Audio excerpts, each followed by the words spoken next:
Alright, so eto naman ho, pag-usapan natin. Magandang good morning sa inyong lahat. Ito si First Lady Attorney Liza Marcos, ang favorite na insultuhin ng mga DDS or ng mga DD shits. Sabi nga nila, DD shits. 'Di ba? Paborito lang. Biro yung maglakad lang, pagtatawanan nila, kakantsawan nila. Dito ako na-trigger po kanina. Sabi ko, putya, may ang caption pa nga ng isa dyan eh. Kambal sila or clone sila. 'Di ba? Ang lakas mang insulto ng mga to, ang lakas mang lait. Putragis, akala mo naman, ano na ho ang narating nila sa mundong ito o kaya, ano na ang antas nila sa lipunan. 'Di ba? Ano nga klaseng, nagpapakita lang ito kung anong klaseng pamilya or breeding ang taglay ng mga taong ito na walang ginawa mulat sa pulpa. 'Di ba? Kung hindi insultuhin, aglahiin si Attorney Liza Marcos. Wala namang ginagawang masama sa kanila. 'Di ba? Ang mga nagsimula lang ng pangiinsulto sa kanya, eto hong mga tong mga masakit to sa simula, mga taga Marcos loyalist din po. Na yun nga yung mga nauna kong kinall out noon pa. Kakampi pa natin ang mga DDS. Pero sila yung mga nauna. Hindi ko maintindihan why they hate FL. Bakit kako? Ba't ganun? Excuse me. Ayaw nila sa kanya. 'Di ba? Kung tutuusin, isa ring loyalista to. Ito tiniis ang mahabang panahon na alam niyang babatihin niya na mga pang-aalipusta sa pamilya ng kanyang mapapangasawa. 'Di ba? And throughout the years, wala naman tayong narinig sa kanya until na kumandidato na si PBBM at yun na nga. Ako nga, to be honest, hindi ko nga kilala si Attorney Liza. I don't even know kung sino yung asawa niya, kung anong pangalan. Alam ko lang, meron siyang anak na Sandro Marcos.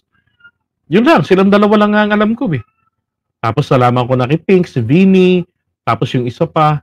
'Di ba? So, sabi ko, kung i-portray ninyo yung tao, parang walang nagagawa katulad ninyo sa lipunan. Kaya ako, sige, i-topic po natin ngayon ito. Ano bang mga nagagawa po rito ni FL? Yan, alam niyo naman dito ho sa atin sa politika sa Pilipinas, wala hong sinasanto ang politika rito. Lahat dito, 'di ba? Sa kanya tinira na siya ng kung ano ng mga pagpuna, controversy, mga paghamon. So walang exception, kasama rin po siya sa mga tinitira nila ng ganyan.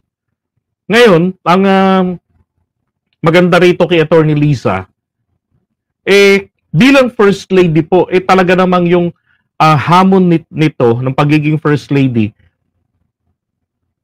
meron ho siyang kakayanan na to pa rin itong mga responsibilities. Although sinasabi po naman na wala namang mandato ang First Lady natin. Hindi naman yan binoto ng taong bayan. Hindi katulad ni BBM. Siya lang naman yung hinalal ng mga Pilipino. Etong si FL, nagkataon lang talagang asawa siya ng presidenteng halal ng bayan. Pero hindi siya dapat umastang kung sino. In the first place, hindi naman umaastang kala mo kung sino si FL. 'Di ba? Ang mga bitter, ito yung mga nag-asam na makinabang sa Marcos administration. Pero hindi nga nangyari. Eto na, tuloy-tuloy ang pangiinsulto. Pero siya yung paboritong target nila. Well, sabi ko nga po, tignan natin, ano ba yung mga nagagawa nito? Hindi ba, kahit naman sa kabila ng mga paratang sa kanya, ano ginagawa? Ito yung, I don't know kung napansin nyo to ha, si Attorney Liza, nagagawa po niya na bigyan ng bagong kahulugan ang papel ng pagiging isang unang ginang. Tama? Naalala ko yung isang interview sa kanya ng, I guess that's the Associated Press, yung parang 2 days before na 2 days before bago ikasal sa bayan natin si PBBM, bago siya mag-take ng kanyang oath sa pagkapangulo. So that was sa June 28 yun. 2022 yung interview na yon. So dun, dun yung talaga makikita na sabi ko, well, the First Lady is indeed a tough lady. So Meron siyang sariling pamamaraan, ika nga, para gawin niya, makamit niya yung kanyang gusto. What she wants, she get it in her own way. Ganon si FL. Kaya nga itong bagong hamon sa kanyang buhay na hanggang 2028, First Lady siya, ang ginagawa niya napapakita niya sa atin yung kanyang dedication sa kanyang titulo na pagiging First Lady. So, andyan yung pangangalaga niya sa ating kultura, sa edukasyon, kalusugan, di ba? Yung advocacy niya sa kapaligiran. Doon sa na lang yung dedication niya sa ating kultura, sa ating heritage, na ma-preserve etong kulturang Pilipino. Tapos nalala ko lang diyan po sa may Ilocos Norte, malaki rin ho yung kanyang naging role diyan sa cultural mapping nila. Yung pagkakatatag po ng Museo Ilocos Norte. So pagbalik namin siguro, lobby ng Diyos makasama next year sa Tan-Ok, alam niyo gusto ko mapuntahan yung Museo Ilocos Norte. I don't know kung meron na sa inyo nakapunta niyan, pero yung nababanggit dun sa research natin, siya ho yung isa sa may pinakamalaking ambag dyan. Para sa pag-promote ng traditional na, hindi ba, alam niyo yung damit na pinakita ko sa inyo kanina, eto, inabel yung nasa background niya, inabel weaving pala yan, ayan, ang ganda Pero syempre, ito yung pinakagusto ko, panlalaki. Diba? Ang galing, ganda. So si FL Lisa po, yung nagpo-promote nito. Well, actually nga natutuwa nga yung mga weavers doon kasi nagkaroon sila ng market, ika nga, ng mga customers bukod sa nakilala uli ito. 'Di ba? Hindi tuluyang nalusaw yung etong kultura na to. Nahanap buhay na rin nila. 'Di ba?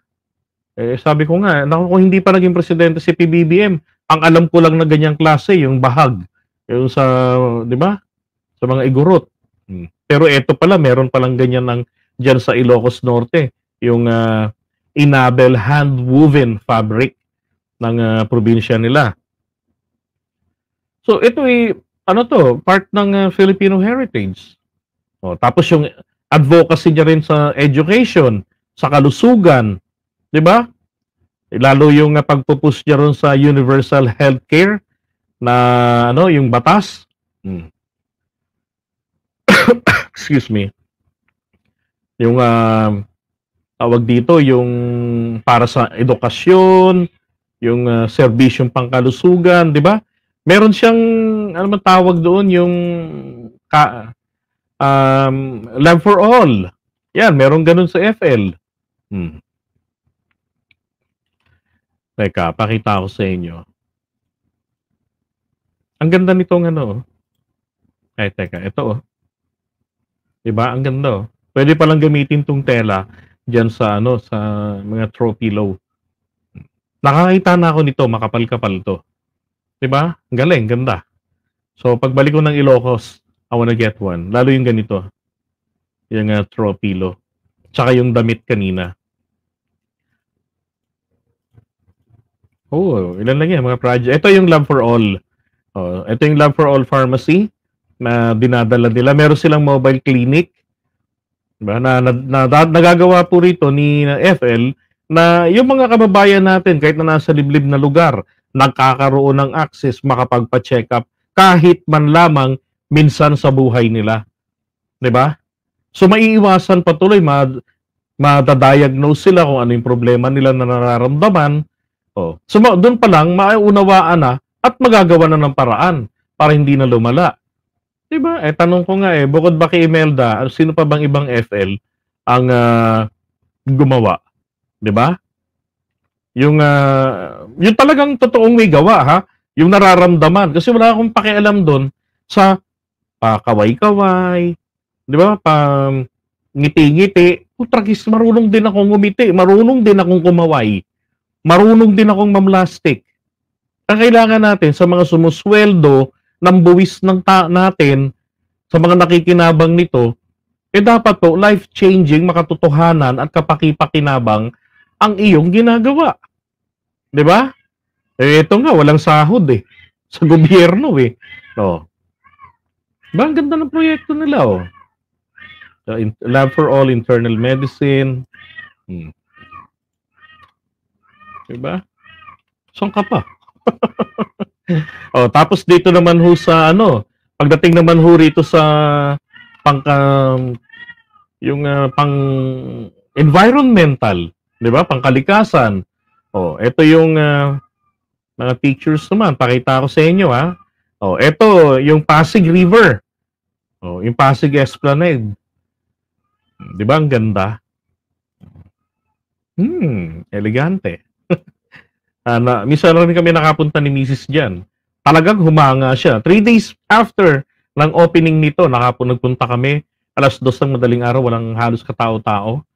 Grabe, sabi niya sarap dito mag-TikTok. Ang sarap dito dalhin si Quarantina. Pero hindi pa namin nagagawa. Saka balik ulit kami diyan. So yung nakikita niyo pong tulay, eto, yan yung libreng tulay, Binondo Intramuros Bridge, na bigay po ng China kay dating Pangulong Duterte. Yan. Pero yung ibang mga projects, yung 380 projects, hindi po nila ginawa. Yung mga pledges sa kanya. Diba? Tingnan mo naman yung aerial view. So ito yung nasunog na post office. Tapos andyan sa gilid. Ito yung tulay pagkagaling mo ng Quiapo. Yan. Ito yung Metropolitan Theater. Manila City Hall. Diba? Pagkagaling mo rito sa bandang Santa Cruz, daan ka sa tulay na yan, pababa, kanan ka na sa post office, dito ka mag-park, pasyal ka rito, walang entrance fee, libre din po ang exit. Yan. So yung iba naman na pagka may mga time kasi punong-puno yan, especially weekends, punong-puno yan. Kaya yung mga tao, lalo yung mga magjowa-jowa, ang ginagawa naman po nila, pumupwesto sila diyan ho sa yung tulay na yan, nilalakad nila yan. Dito daan nila. Nalala ko nga kinukwento ng papa ko noon sa ni nanay, na si Imelda Marcos, maraming mga infrastructure projects tulad yung sa PICC complex. Ay, nasabi nila sa akin. At talaga naman, hanggang ngayon nakikita natin napapakinabangan. 'Di ba? Grabe rin yung pinipintasan ng mga DDS no. Sabi nga, kapag kainggit, pikit, ano ba magagawa natin? Hindi nga natin pinaghanapan ng magagawa ang dalawang asawa ni dating Pangulong Duterte. 'Di ba? Tahimik nga tayo ron sinuportahan pa natin siya. Bakit hindi nila kayang gawin yun kay FL? Corruption ibintang sa kanya. 'Di ba? Masyado nilang pinagpapaniwalaan ang sintu-sintong si Maharlika.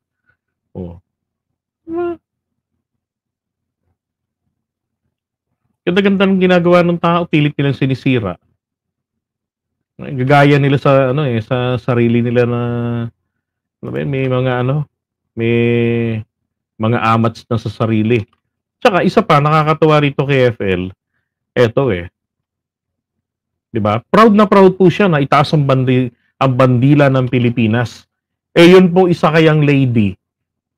Ano kayang bandila? Kanino kayang bandila ang gusto nitong itaas? 'Di ba? Ito yung ating first lady. Proud na proud. Yun ang gusto ko rito. Kaya sinasabi ko nga, si Atty. Lisa, marami nang napatunayan kahit na wala naman itong mandato ng bayan o ng batas. At least in her own capacity, 'di ba? Bilang pagsuporta sa kanyang asawa, sumalaya niyang ginagawa kung anong gusto niya. Pag-promote ng ating kultura, bilang yung national heritage natin. Tapos yung sa healthcare, 'di ba? Merong para makaraabot sa mga liblib na lugar, yung Love for All na mas lalo pa nilang pinalawig. 'Di ba? Pag-promote nung yung sa Abel hand weaving, 'di ba? Ang ganda. Ngayon sa kanyang ginagawang pagtutok sa cultural preservation, maganda rito, napapanatili at saka napapalaganap niya yung traditional na sining at kultura ng Pilipinas. 'Di ba? Maalala ko nga lang hindi ba't nagpunta rin ito sa, if I'm not mistaken, sa Dubai, right? Pumunta siya ng Dubai.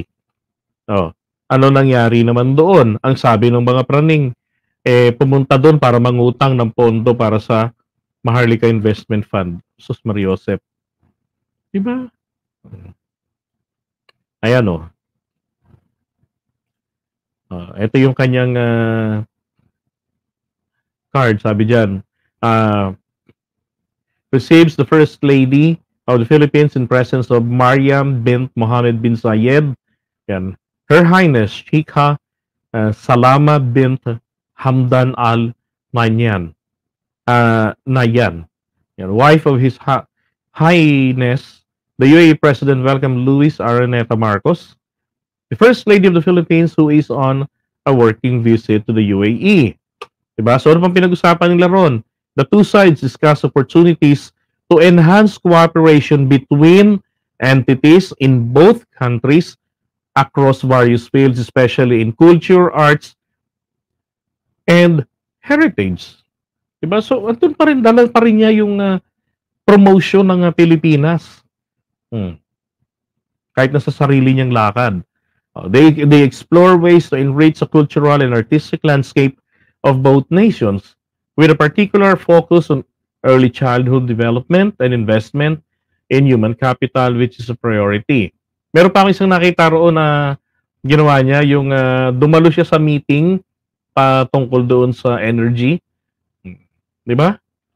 Kaya siguro mainit yung mainit ang ulo nila. Yeah, it's correct. Pinopromote niya yung Marikina shoes. Ayun yung interview sa kanya roon nung Associated Press. AFP pala yun. Yeah, Associated Free Press nga pala. Sabi niya, tinatanong siya kung sino yung role model mo? Alam niyo sagot niya? My role model is me, myself. At ako ang hahabi ng sarili kong landas. Ibig sabihin, ang ginagawa niya ngayon, hiwalay. Hindi mo masasabing kinopya niya si FL Imelda Marcos. Ito sarili niyang diskarte. Yun ang sinasabi ron ni Attorney Lisa, which is I like. 'Di ba? Kaysa yung maging copycat, parang tamad naman pagka ganun. 'Di ba? Na mangungopya ka tapos susundan mo lang yung ginawa. Di mo ba kayang mag-isip ng sarili mo, 'di ba?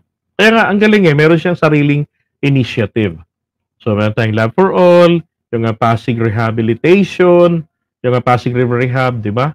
Ang maganda pa sa Pasig, yung gilid na yon, kung ilang kilometro po yun, may pondo na yon, magkakaroon dyan ng bike lane.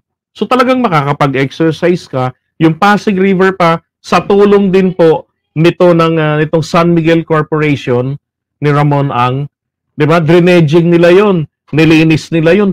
They invested 2 billion pesos. Not for nothing, pero they're not gaining profit. 'Di ba? So malaking tulong. Kumbaga nagbalik lang siya ng biyaya na nakuha niya sa bansang Pilipinas. Balik lang niya sa ginawa niyang paglilinis ng Pasig River. Tapos, tinidevelop ni Attorney Lisa yung gilid. O di, ang ganda mamasyal, hindi yung nakakasuka gaya nung 90s na pagkasangsang-sangsang ng amoy. Malalaman mo pagka nakalampas ka ng Quiapo, mabaho na, nandun kasi babaw ng tulay. Malalaman mo pag malapit ka na sa may Guadalupe, Makati, mabaho na yung amoy pusali na. Diba? What more, yung mga nakatira dun sa gilid ng ilog. Pero hindi na nga po ganun ngayon. Diba? Dinidevelop pa yung gilid. Diba? Maganda. Kumbaga, nagkaroon po ng yung ginawa ni Isko Moreno sa Manila, yun ang kahawig Diba? So, kumbaga, nanganak. Yung mga best practices, maganda yan. Yun talaga yung dapat na nasunay pagpapatuloy. Kaya ako'y nangihinayang rin kay Isko, iniwan niya Maynila. Diba? For the position. Sayang. Ngayon, sabi nga sa dami ng kanyang mga nagawa, at patuloy na ginagawa ni FL, so maliwanag po na talagang yung tao may malasakit po sa bayan. Diba? Then yung kanyang mga proyekto sa kultura, education, health, sa environment, yung mga nagpapakita po ng talagang tunay na public service. Okay? Yun po mga nagagawa niya, ha? Hindi po yung ngawa, tapos pag may kinalaman sa pagmamahal sa bayan, no comment, hindi makangawa. Diba? May ginagawa, hindi po pagala-gala. Wala akong pinariringgan. Okay? Kaya ako, I would say na please, supportahan po natin etong si Attorney Lisa sa kanyang adhikain. No? Para sa ikabubuti naman ng mga Pilipino. Yung kanyang dedication, pagsusumikap, diba? Patunay lang po yan na posible ang pagbabago at pag-unlad ng ating bansa. Kailangan lang natin disiplina. Pag meron tayong disiplina, magkakaroon tayo ng pagkakaisa. Diba? Magagawa natin yun. Kaya sabi nga, posible yung pagbabago saka yung pag-unlad ng Pilipinas. Ang problema, itong disiplina, yun po yung ine-exercise ng mga detractors niya. Diba? Now, si Attorney Lisa, First Lady, pero sabi nga nila, tahimik, ganun. Pero alam yung totoo, hindi siya yung natatakot na maging, yung magpakatotoo, yung maging totoo lang sa sarili niya. Or nakita nyo kung uminom ng alak, kita nyo yung kilos na di ba? Yung iba niya, mag-aaral pa nung paano kumilos, magtotodong diet, yung mga ganun. Sa kanya, hindi siya totoo. Hindi siya yung takot na magpakita na yung maging totoo sa kanyang sarili. Well, and after all, hello, Araneta yan. Di ba? Araneta is Araneta. Alam niyo ang ibig sabihin. Di ba? Na, tsaka yung kanyang dedication sa cultural preservation, education, health, di ba? Yung environmental projects, kasama na yung resilience niya, no? Tsaka yung lakas. Yun ay patunay na isang mahalaga at influential figure dito po sa ating bayan. Wala naman ng question doon. Pag sinabi na, pagdating naman sa pagiging influential figure niya, talaga namang Diyos ko. Diba? Hindi natin maitatanggi yan. Galingan niya napaka-innovative. At yun po ang importante, ang innovation. Diba? Hindi yung nakontento na tayo na, okay, sige, okay na yan. Gawin natin yung gaya nung dati. Wala na bang bago? Kay FL, merong bago. Diba? So, kaya nga po, tingin ko rito, ito rin yung mga dahilan kung bakit ganun-ganun na lamang siyang banatan, pahiyain, di ba? Hindi naman siya hindi naman niya kinukumpara yung sarili niya. Ginagawa niya lang yung gusto niyang gawin. Sabi nga niya ro sa interview niya kay Kato Nying, titigil din naman yung mga yan. Titiisin ko na lang 1,500 days ba yon? Sabi niya, hanggang 2028, pagbaba ni PBBM sa pwesto. Then, she'll be private person again. Diba? Kaya nga, sabi ko nga kanina, maganda kay FL, nakakatuwa. Etong bagong hamon sa buhay niya, no? Pagiging first lady, meron siyang sariling pamamaraan para i-curve yung kanyang landas. Para pagdating dun sa dulo, makikita natin, iba ang First Lady Imelda Marcos, iba ang First Lady ni Marcos Jr. May kanya-kanya silang legacy. May kanya-kanya silang ginawa para sa isang layunin, para sa bayan. Ayun ang pinakamaganda. Di ba? Kaya sabi ko, iinit ang ulo talaga rito ng mga DDS. Yung mga DDS po na yung mga die hard talaga. Okay? Hindi, yung mga moderate, okay yan nag-iisip yung mga yan Marunong yan umunawa. Pero yung mga die hard, alaw talaga yan. Yan yung mga mahilig mameste. Okay, so iwan na natin to.